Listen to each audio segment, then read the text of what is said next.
Real estate మోసాలు అనేవి real estate వ్యాపారాన్ని క్రెడిబిలిటీని దెబ్బతీసిన స్థాయిలో గత 4-5 ఏళ్ల వెలుగు చూసాం.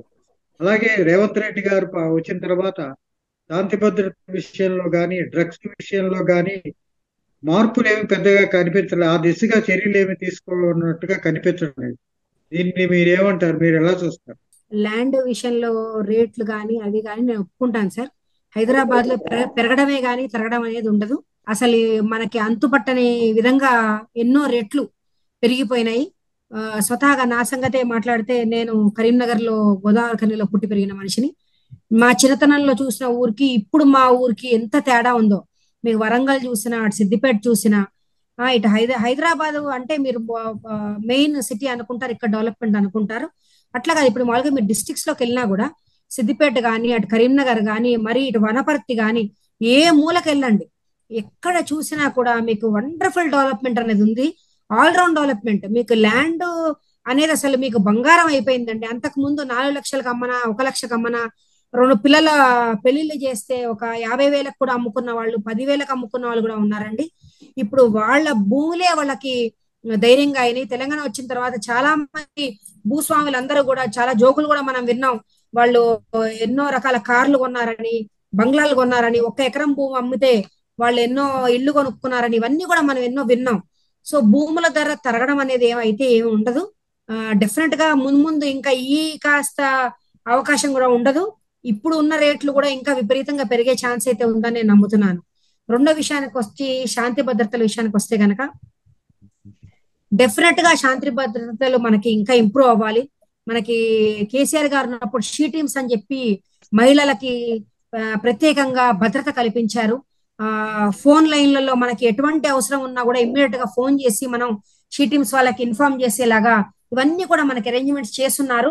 ఇప్పటికి కూడా శాంతి భద్రతలు మనకి ఎంత మటుకు ఉన్నాయి అన్నది కూడా ఇప్పుడు మనకున్న డిసిపి గారు కానీ, లోకల్ ఏసీపీలు కానీ, ఎస్ఐలు కానీ, పోలీస్ స్టేషన్లలో డిపార్ట్మెంట్ అనేది చాలా యాక్టివ్ గా ఉందండి. దాంట్లో ఎటువంటి అభ్యంతరం లేదు, ఎటువంటి అనుమానం కూడా లేదు.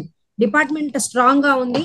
కాకపోతే ఒకటి ఏంటంటే ఎప్పుడైనా సరే ఇటువంటివి ప్రభుత్వం మారినప్పుడు సహజం. కాకపోతే ఏ ప్రభుత్వానికైనా కూడా మనం కొంచెం టైం ఇవ్వాలి అడ్జస్ట్ అవ్వడానికి. ఆ అడ్జస్ట్మెంట్ లో భాగంగా ఇటువంటివన్నీ జరుగుతుంటాయి. కానీ నా ఉద్దేశ ప్రకారం అయితే ఈ పాటికే శాంతి భద్రతలు అవన్నీ కూడా కంట్రోల్ చేయగలగాలి.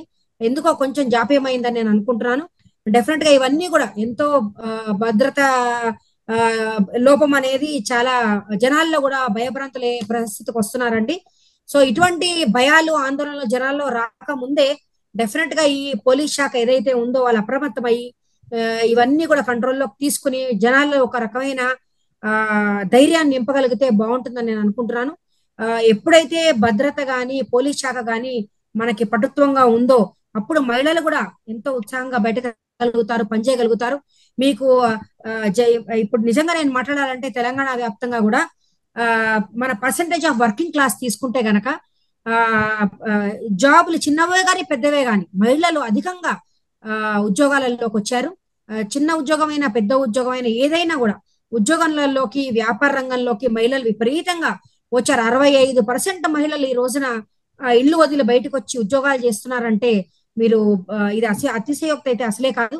కాబట్టి ప్రప్రథమంగా ఏ ప్రభుత్వం వచ్చినా కూడా మొట్టమొదటి వాళ్ళు కాన్సన్ట్రేట్ చేయాల్సింది స్టేట్ భద్రత మీద.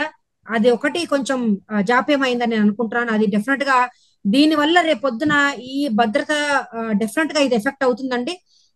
మహిళలు బయటకు రావాలన్నా, పనిచేయాలన్నా కూడా మహిళలలో ఆత్మవిశ్వాసం తగ్గకుండా ప్రభుత్వం వాళ్ళకి ఆత్మవిశ్వాసం పెంచాలి. మేము ఉన్నాం మీకు ఎందుకు అని కనీసం ఒక ప్రెస్ స్టేట్మెంట్ అయినా ఇచ్చుంటే బాగుండని మేము అనుకుంటున్నాము. మహిళలలో అట్లాగే పిల్లల్లో, స్కూళ్ళల్లో కూడా మీరు చూస్తే గనక ఎన్నో రకాల అభద్రతా భావాలు నడుస్తున్నాయి. సో ఎప్పుడైనా కూడా మహిళలు కానీ, లేకపోతే పిల్లలు కానీ, ఎడ్యుకేషన్ రంగం కానీ, అట్లాగే వైద్య రంగం కానీ ఇవన్నీ కూడా మీకు ఎప్పుడైతే పటుత్వంగా ఉంటాయో అప్పుడు ఆటోమేటిక్ గా ప్రభుత్వం పటుత్వంలోకి వచ్చేస్తుంది.